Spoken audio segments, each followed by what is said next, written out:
हाँ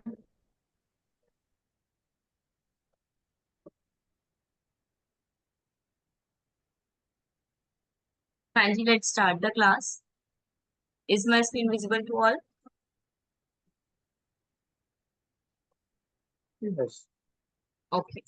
हाँ जी, हम मोटिवेशन पे थे। Then what is motivation? Motivation क्या है? किसी को एक रीजन देना, कि कोई भी काम करने का किसी को एक रीजन देना, उसको बोलते हैं मोटिव। ठीक है। इससे क्या आती है? इससे स्ट्रेंथ आती है, एनर्जी आती है। ठीक है।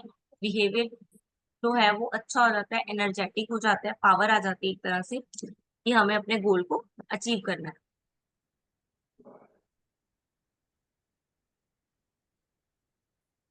मोटिवेशन एक कॉन्टिन्यू प्रोसेस है।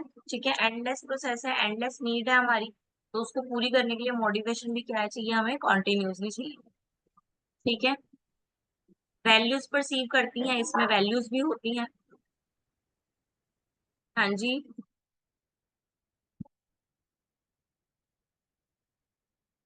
और motivation person to person vary होती है। ठीक है। हर पर्सन की सेम चीज मोटिवेशन नहीं होती। ठीक है। लाइक किसी को मनी मोटिवेट करती है। ठीक है। किसी को पेरेंट्स मोटिवेट करते हैं। किसी को गरीबी मोटिवेट करती है। ठीक है। तो सबके मोटिवेशन जो है वो अलग अलग होती है। अब आ गया टाइप ऑफ मोटिवेशन। दो तरह की है, इंट्रिंसिक और एक्सट्रिंसिक। इंट्रिंसिक क्या है? हमारे अंदर से आना। ठीक है। मोटिवेशन इंटरनली होना, जब हम खुद से मोटिवेट होते हैं। हम जब खुद से फील करते हैं कि नहीं, ये काम तो हमें करना ही पड़ेगा। ठीक है, ये काम तो हमें करना ही है अपने लिए। जब हम खुद से फील करते हैं मोटिवेशन, सेल्फ जनरेट करते हैं, तो उसको बोलते हैं इंट्रिंसिक। एक्सट्रिंसिक यानी कि बाहर की चीजों से। फॉर एग्जाम्पल, सामने वाले को प्रमोशन मिल गया, बोनस मिल गया, तो हम क्या कोशिश करते हैं कि हम भी इतना काम करेंगे कि हमें भी जितना उसको मिला है उतना हमें भी मिले। ठीक है, उसको मोशन प्रमोशन मिला है, बोनस मिला है, हमें भी मिले। तो वो क्या है? एक्सट्रिंसिक, यानी कि बाहर की चीजों से इफेक्ट होके मोटिवेट हो। विच मोटिवेशन इज बेटर, इंट्रिंसिक और एक्सट्रिंसिक? आपके अकॉर्डिंग कौन सी मोटिवेशन अच्छी है?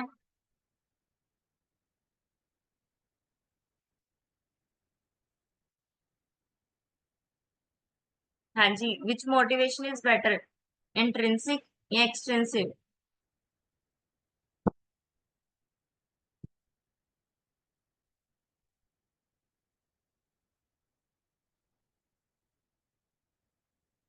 जो बेस्ट मोटिवेशन है वो है इंट्रिंसिक। क्योंकि जब आपका अंदर से मोटिवेट होते हो, आप इंटरनली मोटिवेट होते हो, तो आप वर्क ज्यादा बेटर और अच्छे से कर सकते हो। वेरी गुड रिया।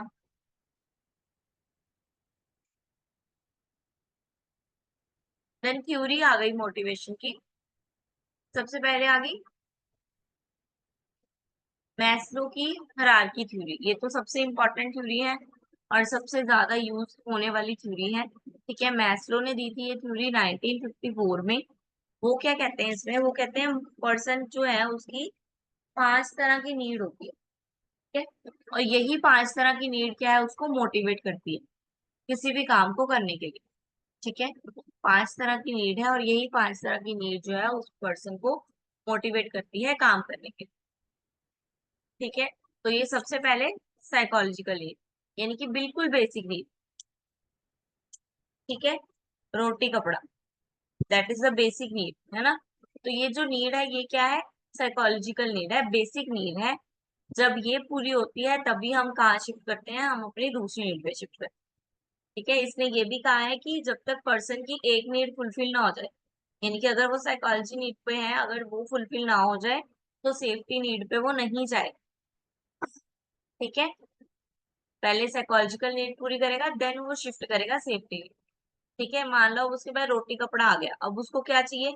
सेफ्टी चाहिए, सिक्योरिटी चाहिए, हाउस चाहिए रहने के लिए, छत चाहिए। ठीक है, अपने सिर पे। और LIC पॉलिसी हो गया, ये सब क्या है? सिक्योरिटी। वो अपनी सिक्योरिटी देखेगा, अपनी फैमिली की सिक्योरिटी देखेगा। देन सोशल नीड, यानी कि वो लोगों से बिलोंग करेगा, सोसाइटी में जाएगा, फ्रेंड्स बनाएगा। ठीक है, देन उसकी सोशल नीड आएगी। सोशल नीड के बाद सेल्फ एस्टीम नीड।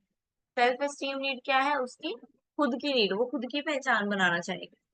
ठीक है, देन सेल्फ एक्चुअलाइजेशन, यानी कि अब वो ये लास्ट स्टेज होती है उसकी, मोटिवेशन की, जहाँ पे वो पूरी तरह से सेटिस्फाइड हो जाते हैं कि मैंने जो किया वो बिल्कुल ठीक किया, मैं जो कर रहा हूँ बिल्कुल ठीक कर रहा हूँ।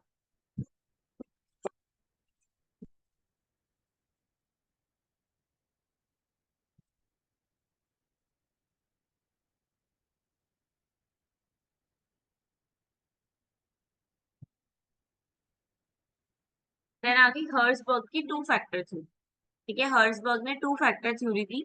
इसमें उसने क्या किया, ये ओरिजिनल स्टडी है, ठीक है, उसने केस स्टडी की थी, 200 इंजीनियर्स पे उसने केस स्टडी की थी 1950s में, और उसके बाद जो रिजल्ट आया वो उसने उसको थ्योरी में शो कर दिया। तो वो क्या कह रहा है कि हर इंसान की लाइफ में दो तरह के फैक्टर होते हैं, एक मोटिवेटर फैक्टर और एक हाइजीन फैक्टर। ठीक है, हर पर्सन को मोटिवेट होने के लिए दो तरह के फैक्टर्स होते हैं, एक फैक्टर होता है हाइजीन फैक्टर और दूसरा फैक्टर होता है मोटिवेशन फैक्टर।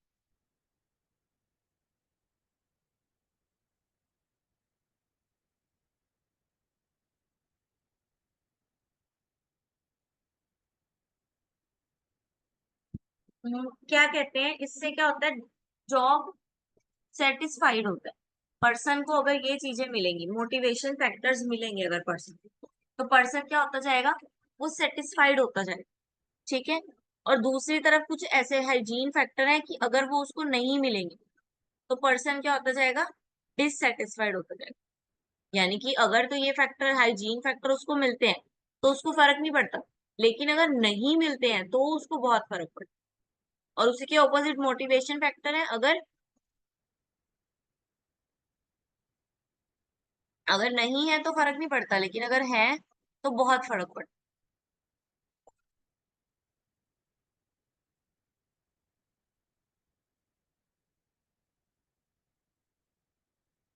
ठीक है, हाइजीन फैक्टर को उसने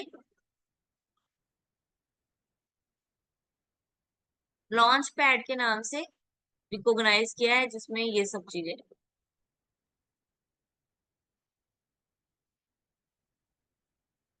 देन थर्ड थ्योरी आ गई ईआरजी थ्योरी।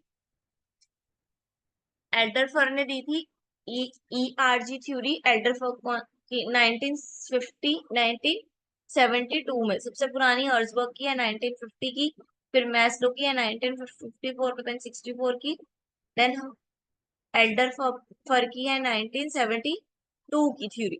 ठीक है, इसने तीन फैक्टर को मेन रखा है, ईआरजी, एग्जिस्टेंस, रिलेटेडनेस, और जी से ग्रोथ। इसने तीन फैक्टर को ध्यान में रखा है कि इन तीन फैक्टर पे ही मोटिवेशन डिपेंड करती है। एग्जिस्टेंस क्या है, हंग्री और थ्रस्ट, अब हमें भूख प्यास लगी है तो हम कुछ ना कुछ करने के लिए तैयार हो ही जाएंगे। ठीक है, हम काम करते हैं खाना पीने के लिए। ठीक है, जब हमें भूख प्यास लगेगी, एग्जिस्टेंस होगी किसी चीज की, नीड की, तो हम क्या करेंगे, उसके लिए अपने आप ही मोटिवेट हो जाएंगे। हाँ जी। देन रिलेटेडनेस, यानी कि हमारे साथ के लोग, के जो हमारे साथ के लोग हैं जैसे वो परफॉर्म करते हैं, हम उनको देख देख के मोटिवेट। देन ग्रोथ नीड, जब हम मोटिवेट होते हैं तो हमें हमेशा और मोटिवेट या और काम करने की इच्छा होती है ना, और पैसा कमाने की। बस थोड़े पैसे हैं तो हम क्या करते हैं, और पैसे आ जाए, और पैसे आ जाए, और कमाने की तरफ जाते हैं, तो घूम जाते हैं।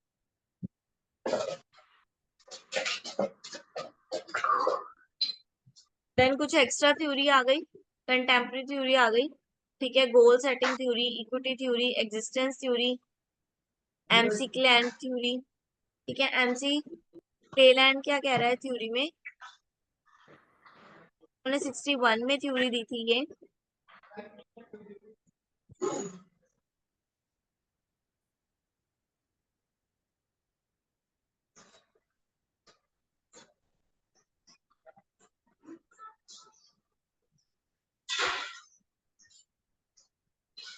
पर डिफरेंट इंडिविजुअल की डिफरेंट नीड्स होती हैं, किसी को पावर चाहिए, किसी को स्ट्रॉन्ग अचीवमेंट चाहिए, किसी को एफिलेशंस चाहिए। ठीक है, तो वो उस अकॉर्डिंग ही वर्क करते हैं, जिसको जो चाहिए वो उसी के लिए मोटिवेट रहता है, वो दूसरी चीज के लिए मोटिवेट नहीं होता है।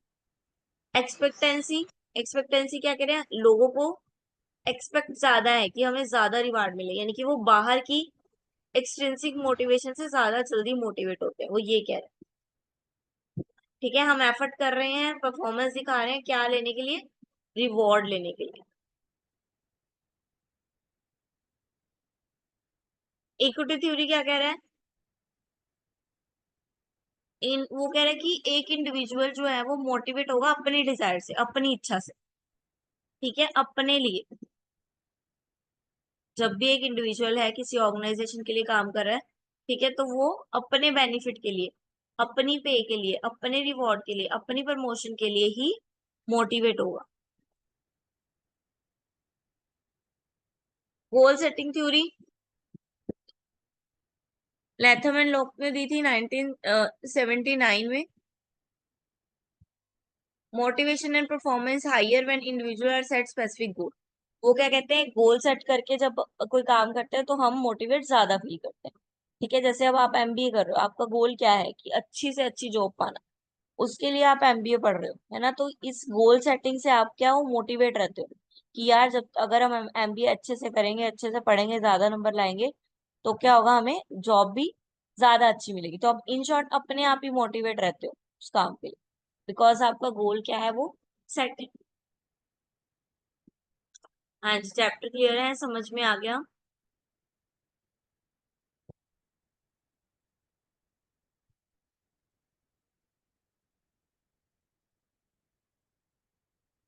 चैप्टर समझ में आ गया?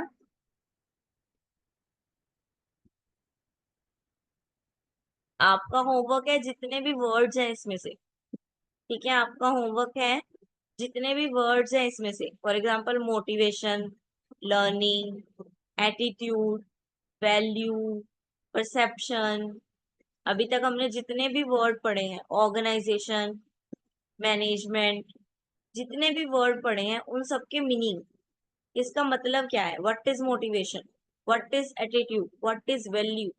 ज्यादा बड़ा बड़ा नहीं, सिर्फ दो दो लाइनों में, सिर्फ दो दो लाइनों में आपने इन सबको, जैसे मैं पूछूं what is learning, you can call it change in the behavior.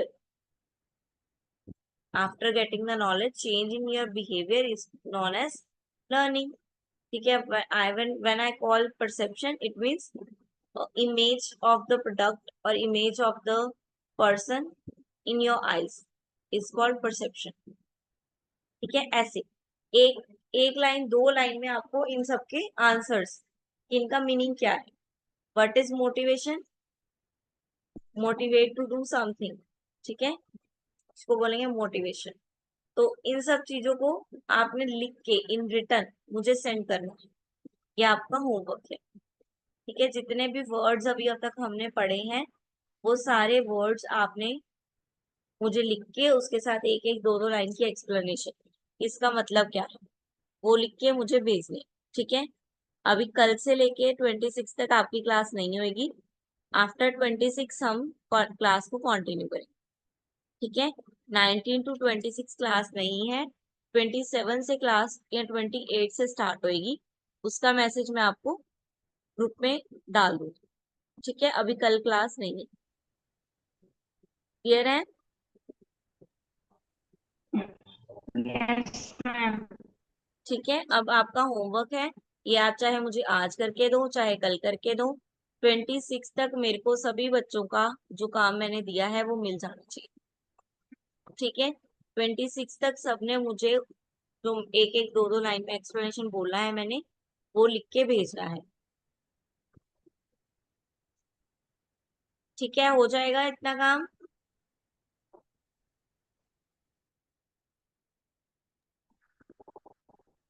हाँ जी मैम, हो जाएगा। हाँ जी, ठीक है, तो मुझे भेज देना। देन चैप्टर थर्ड फिर हम आफ्टर 26 27 स्टार्ट करें।